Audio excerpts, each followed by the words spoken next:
vista tudo isso que eu falei anteriormente para vocês, que você deve se planejar, que os seus ordenadores de despesa a partir de agora vão ter um papel diferenciado na contratação direta sob o olhar da nova Lei 14.133, que o fracionamento de despesa precisa não só ser levado em conta, como também respeitado. Nós temos que a 14.133, ela traz uma instrução processual diferenciada do que a gente utilizava anteriormente. E em seu artigo 72, a respeito de contratação direta, ela mostra os documentos que nós precisamos utilizar, instruir para inexigibilidade e dispensa de licitação. São todos que você vai utilizar? Nem tanto, vai depender da situação. Então, eu vou falar para vocês quais seriam os documentos obrigatórios e quais a gente pode discricionar. E, após isso, quando a gente for falar de cada situação, eu irei repetir com vocês para que vocês entendam que cada situação é uma situação. Às vezes, você vai estar utilizando, você vai estar fazendo uma compra de uma contratação de serviço. Aí você vai precisar utilizar e discricionar e analisar para incluir tais documentos. E tem vezes que você não vai precisar incluir esses mesmos documentos porque não há necessidade.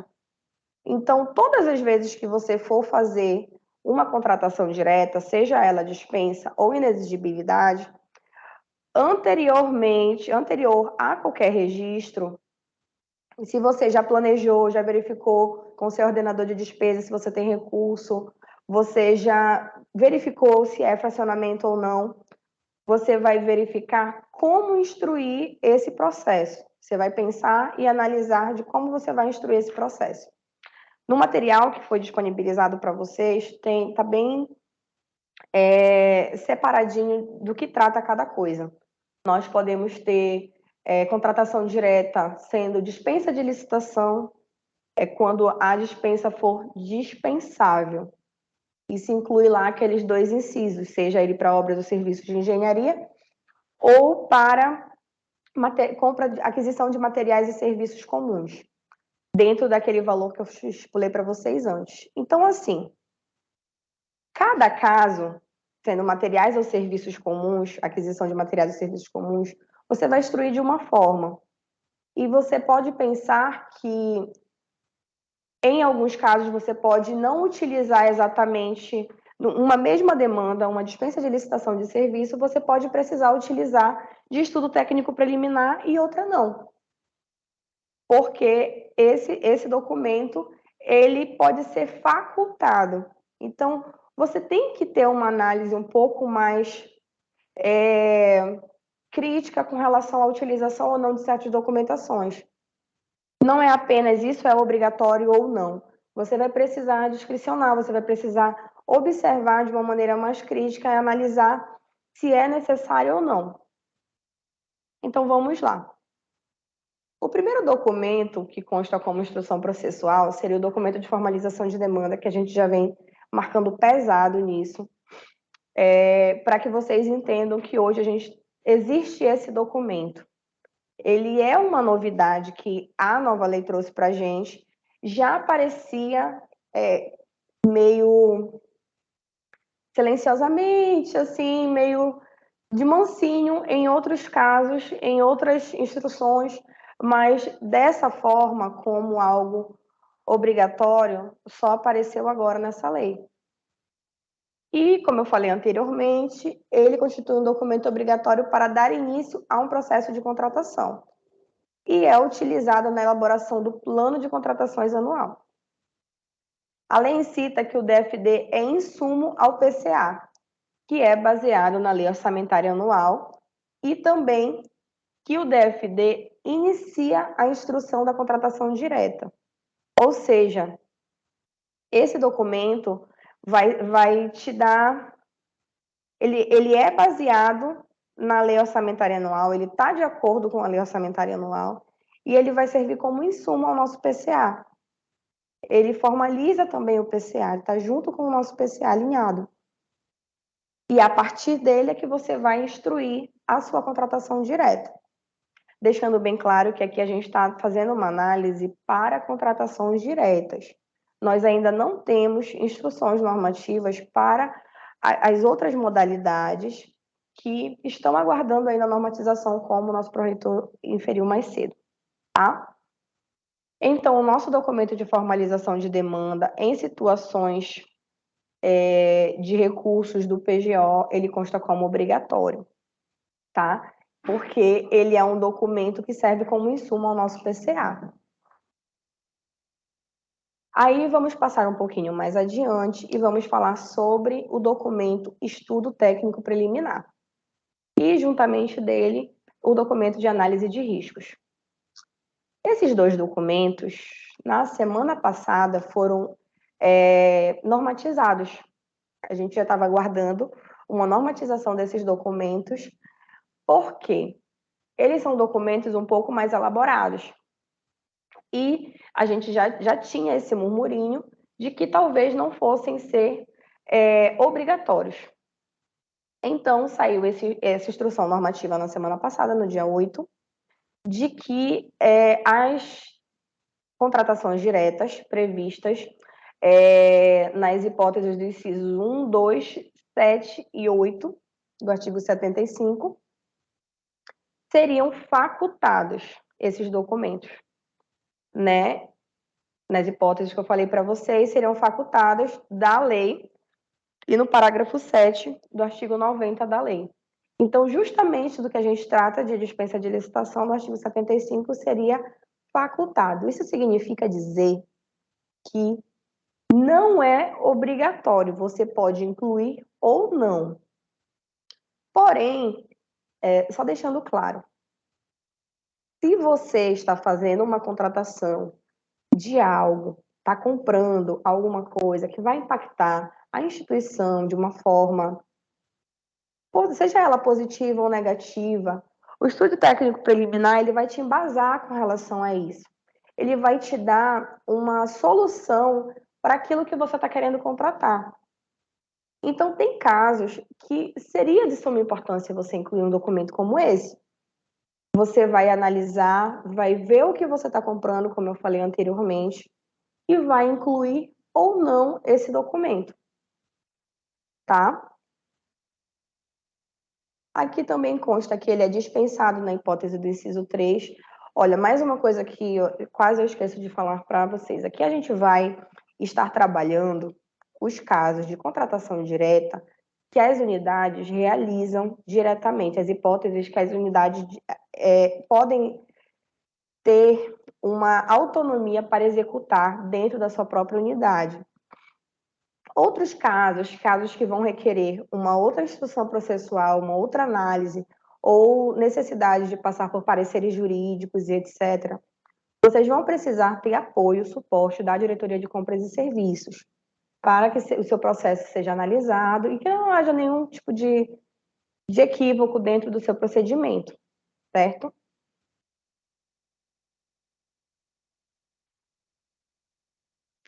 Aqui nesse inciso 2, ele fala artigo 75 da Lei 14.133 e nos casos de prorrogações dos contratos de serviços e fornecimentos contínuos.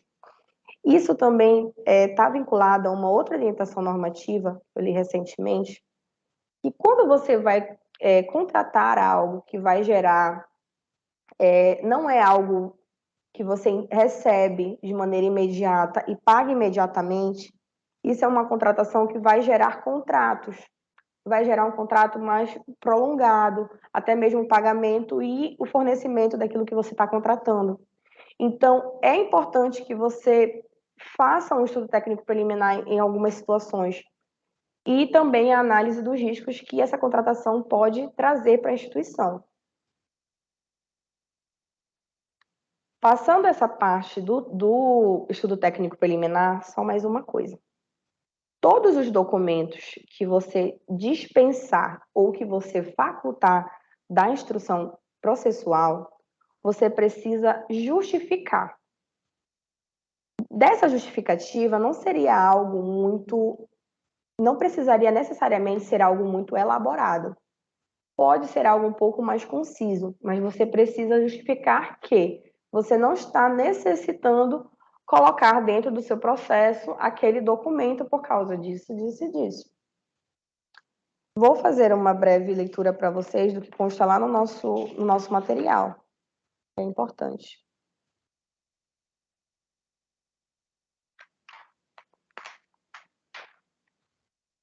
Nós colocamos lá um exemplo de justificativa para não utilização do estudo técnico preliminar.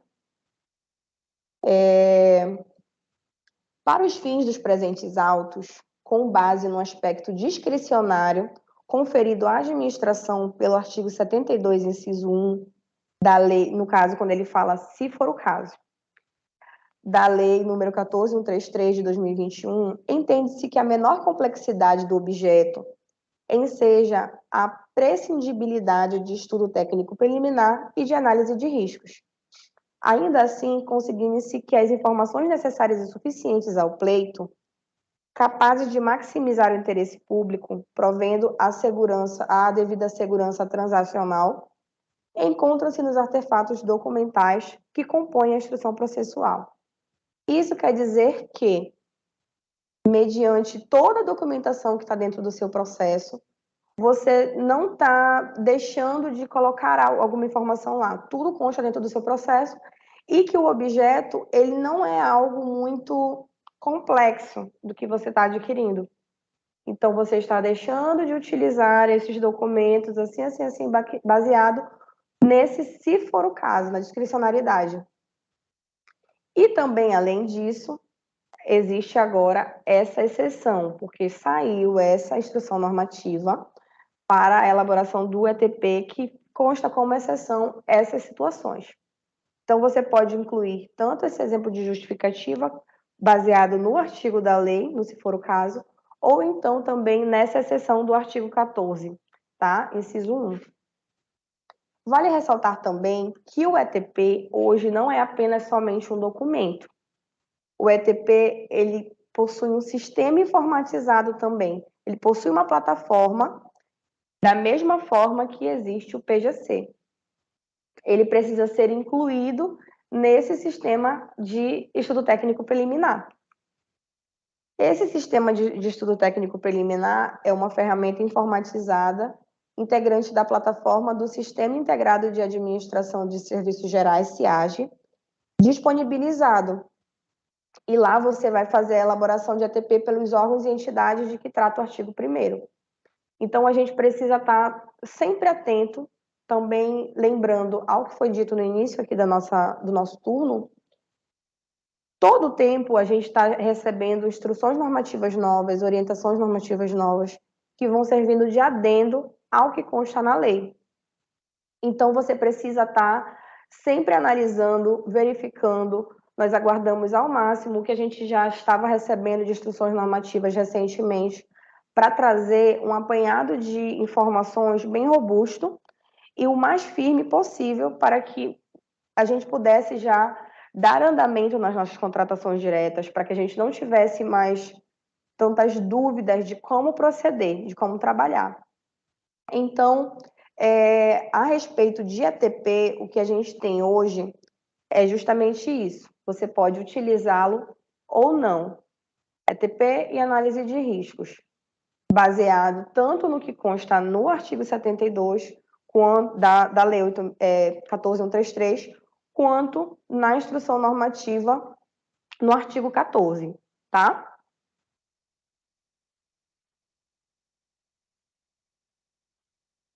Só um minuto.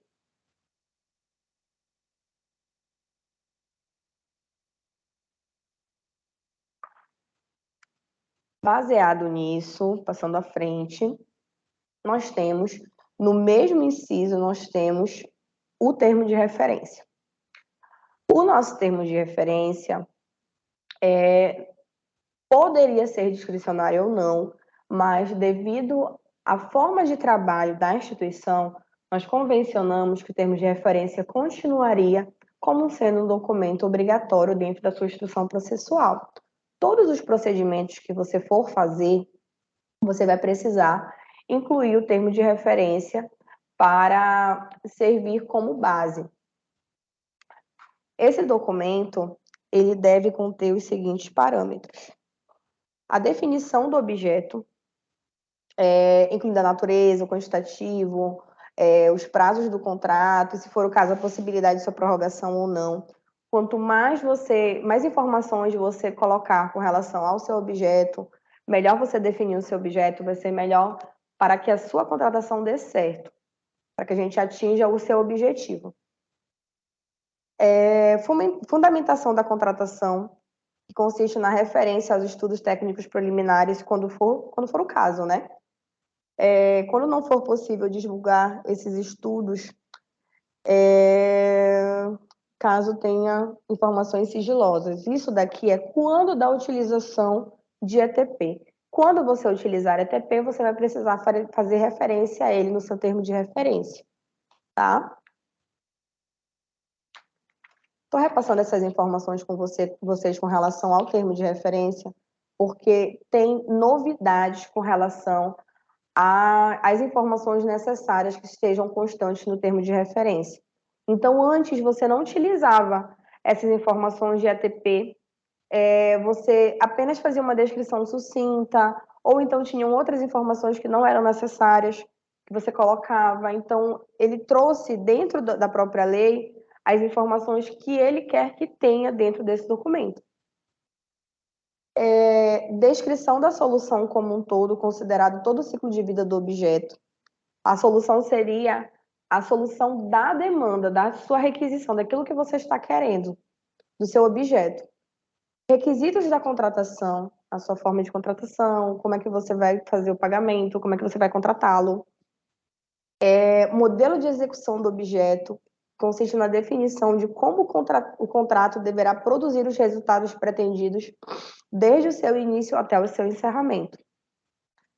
Critérios de medição, modelo de gestão do contrato, que descreve como a execução do objeto será acompanhada e fiscalizada pelo órgão ou entidade. Isso é muito importante para evitar danos à instituição. Critérios de medição e de pagamento, forma e critérios de seleção do fornecedor, estimativas do valor da contratação, acompanhadas dos preços unitários referenciais, das memórias de cálculos e dos documentos que lhe dão suporte, com os parâmetros utilizados para a obtenção dos preços e para os respectivos cálculos que devem constar de documento separado e classificado. Adequação orçamentária. Esses seriam os requisitos necessários para um termo de referência.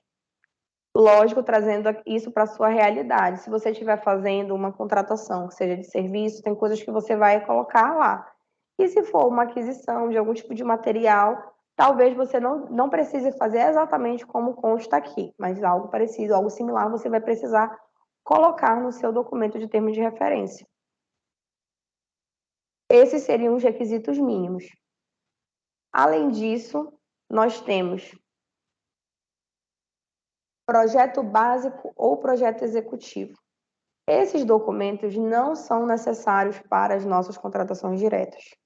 Por quê? Eles são documentos utilizados apenas em obras e serviços de engenharia. Mas como constavam lá no inciso da lei, vale a pena a gente só pontuar de que não há necessidade de a gente utilizá-los, porque a gente utiliza o termo de referência e o documento de formalização de demanda. Certo. Vamos falar agora sobre a estimativa de despesa. A estimativa de despesa, anteriormente, nós fazíamos de uma forma simplória. Hoje nós precisamos fazer uma estimativa de despesa um pouco mais robusta. Ela está prevista no artigo 23 da lei. E segundo esse artigo, em resumo, vou tentar falar para vocês da melhor forma possível. Ele lhe diz que ele lhe dá várias possibilidades de estimar uma despesa. E aí você pode, não diz mais na lei que você precisa de 3 orçamentos. O que a lei lhe diz é o seguinte, que você vai precisar, você tem como tirar esses orçamentos de proposta formal. Você pode pegar esse orçamento do painel de preços. Você pode pegar isso de um sítio eletrônico, algo na internet. Você pode pegar também do painel, do Portal Nacional de Contratações Públicas, do PNCP. Você pode pegar uma nota de empenho anterior da administração pública para estimar, desde que tenha um prazo de até 1 ano.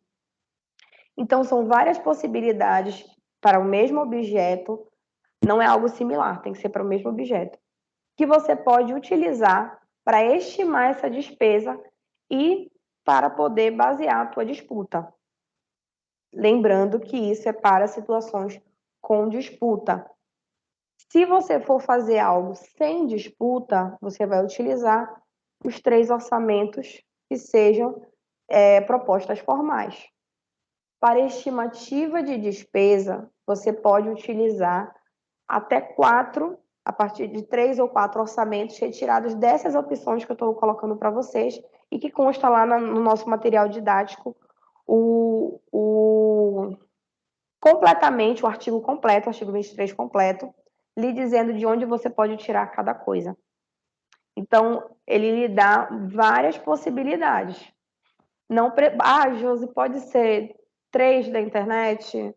Pode, mas seria mais assertivo que você utilizasse um da internet, uma nota de empenho, um do PNCP e outro de um outro local. Você conseguiria atingir um preço de mercado, uma estimativa de despesa mais assertiva. É isso que esse artigo está dizendo para a gente. Quando você utilizar sem disputa e for colocar 3 fornecedores de propostas formais, você vai precisar justificar a escolha dessa opção, correto? Além disso, passando à frente, nós temos a utilização de parecer jurídico e pareceres técnicos. E se for, aqui a gente também tem, se for o caso. Nessa situação, para os incisos 1 e 2, nós temos a orientação normativa 69, que diz o quê? Vou fazer questão para vocês lerem, vocês depois não vão brigar comigo e dizer que eu estou lendo muito, é porque tem coisas que a gente não tem como fugir muito do que está lá. Por mais que eu fale muitas palavras, nada vai chegar aos pés do que já consta lá. Então, nessa orientação normativa, orientação normativa 69, ela fala justamente da não obrigatoriedade de pareceres jurídicos. Ela diz que não é obrigatória a manifestação jurídica nas contratações diretas de pequeno valor com fundamento no artigo 75, 1 ou 2 e parágrafo 3º da Lei 14.133, salvo se houver celebração de contrato administrativo e este não for padronizado pelo órgão de assessoramento jurídico, ou nas hipóteses em que o administrador tenha suscitado dúvida a respeito da legalidade da dispensa de licitação. Ou seja, se não houver celebração de contrato administrativo, você pode se sentir desobrigado de utilização de pareceres jurídicos para os incisos 1 e 2, que seria valor, dispensa de licitação por valor de obras e serviços de engenharia, inciso 1, e materiais e serviços comuns, inciso 2, que é o que a gente utiliza. Passando à frente, ou seja, não é obrigatório nesses casos, tá? Manifestação jurídica. Passando à frente, nós temos a demonstração da compatibilidade da previsão de recursos orçamentários com o compromisso a ser assumido. Este documento, anteriormente, nós já utilizávamos ou uma nota de dotação ou algo similar que comprovasse que você possui recursos disponíveis para com esse compromisso que você vai assumir com essa contratação e tudo mais. Então, hoje, isso já consta como uma instrução processual, como uma obrigatoriedade. Você não vai poder mais instruir um processo sem que este documento esteja lá. Podem acontecer situações que você ainda não saiba exatamente o valor que você vai despender ali. A lei também prevê que você pode fazer uma pesquisa de preço juntamente com a sua disputa, em concomitância. Porém, nós não vamos utilizar essa forma de pesquisa de estimativa de despesa, porque ficaria complicado para a própria instituição ceder um recurso que ainda não sabe se vai, o valor que vai despender com aquilo. Eu não orientaria vocês a fazer a pesquisa em concomitância com a disputa. Então, o melhor é você estimar a sua despesa, incluir esse valor médio no seu termo de referência e você demonstra que você tem recurso para aquilo, via nota de dotação ou comprovação de disponibilização desses recursos, certo? Mais à frente, nós temos a comprovação de que o contratado preenche os requisitos de habilitação e qualificação mínima necessária. Mediante esse ponto que nós temos aqui, antes, para a contratação direta, nós utilizávamos o SICAF. E dentro do SICAF, o que nós utilizávamos? O que a gente analisava? Nós analisávamos a certidão da Receita, a certidão trabalhista e a certidão de FGTS. Se estivesse válido, nós poderíamos passar à frente. Hoje, o que a lei está te dizendo é que... Só um minuto.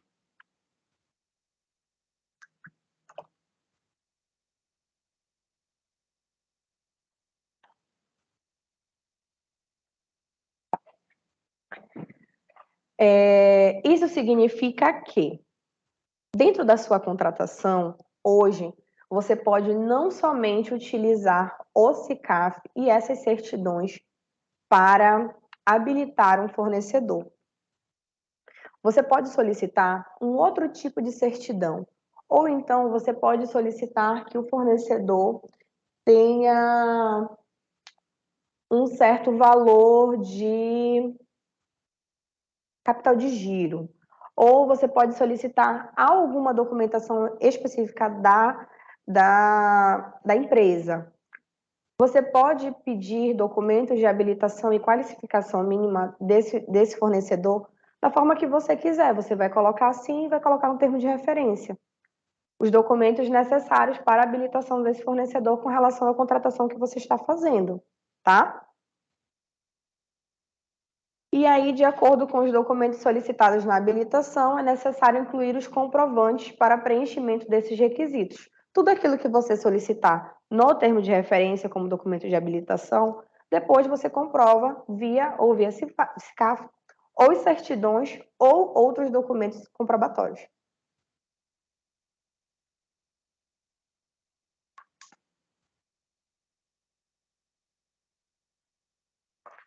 Certo. Passando adiante, gente, daqui a pouquinho a gente faz uma pausa antes do intervalo do almoço e aí eu respondo mais alguns questionamentos de vocês, tá? Passando à frente, nós temos a questão da razão da escolha do contratado. Esse tópico você vai utilizar quando da realização de dispensa de licitação sem disputa e quando você estiver fazendo a instrução processual de uma modalidade de inexigibilidade de licitação. Isso porque o correto é você viabilizar a disputa, é você ser transparente no seu processo e também viabilizar a competição. Mas existem casos que fica inviável, então você precisa justificar. Essa sua justificativa pode ser feita via despacho. Porém, você vai precisar justificar tecnicamente.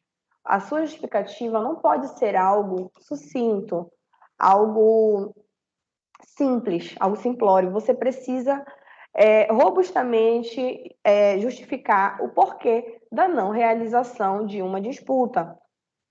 Não tem condições de você dizer, olha, só não deu, não tem condições de você fazer assim. Você não pode somente dizer que você está com uma urgência e você precisou contratar essa pessoa. Você precisa, legalmente falando, você precisa justificar tecnicamente isso para que seja plausível a escolha desse contratado, tá? Passando mais à frente, nós temos a justificativa de preço. Essa justificativa de preço nós já utilizávamos anteriormente para a comprovação de que, como se fosse uma declaração de preços praticados no mercado. Então, a gente pode utilizar da seguinte forma: você vai justificar esses preços mediante comprovação de que o fornecedor, em um prazo de até 12 meses, já firmou contratos para o serviço público, outras notas de empenho, notas fiscais, e outras contratações com valores similares e de acordo com o preço praticado no mercado daquele objeto que ele está querendo fornecer para a instituição, certo? Então, a justificativa de preço seria basicamente isso. Ele teria que informar,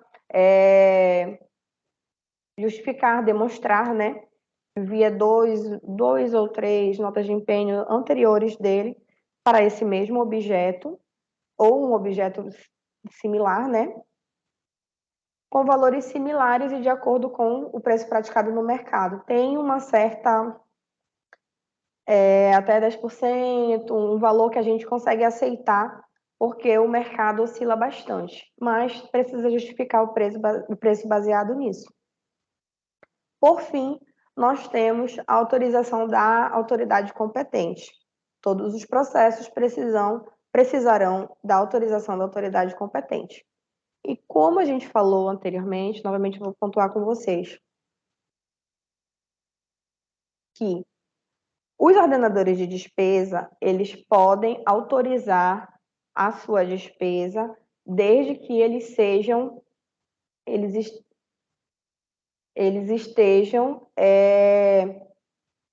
munidos da autorização do reitor para isso, desde que eles tenham portaria de ordenação de despesa, tá?